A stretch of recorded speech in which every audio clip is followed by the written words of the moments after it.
ایک زکوٰۃ شریعت کی ہوتی ہے، ایک طریقت کی، ایک معرفت کی۔ بولے کس کا حکم ہے؟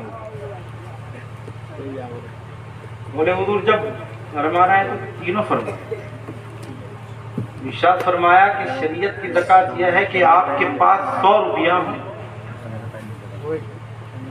97.5 اپنے پاس رکھ لو، 2.5 اللہ کی راہ میں دے دو، ادا ہو جائے۔ حضور طریقت کی زکوٰۃ ارشاد فرمایا طریقت کی زکوٰۃ یہ ہے کہ 100 روپیہ ہوں تو 2.5 اپنے پاس رکھ لو، 97.5 اللہ کی راہ میں۔ حضور معرفت کی زکوٰۃ کیا ہے؟ ارشاد فرمایا معرفت کی زکوٰۃ یہ ہے کہ 100 روپیہ ہوں تو 100 کی 100 اللہ کی راہ میں دے دو اور اس پر توکل کر دو۔ یہ ہے خانقاہ اور یہ ہوتے ہیں خانقاہ والے۔ صحابہ اکرام کو ہتھیار بنا کر اہل بیت سے دوری رکھنا یہ بھی اہل سنت کا طریقہ نہیں ہے۔ اہل بیت کو ہتھیار بنا کر کے صحابہ اکرام پہ طعن و تشریح یہ بھی اہل سنت کا طریقہ ہے۔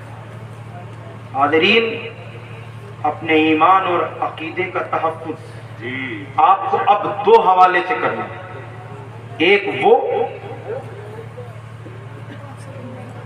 جس کا پہلے سے چلا آ رہا ہے، اب ایک نئی چیزیں آ رہی ہیں۔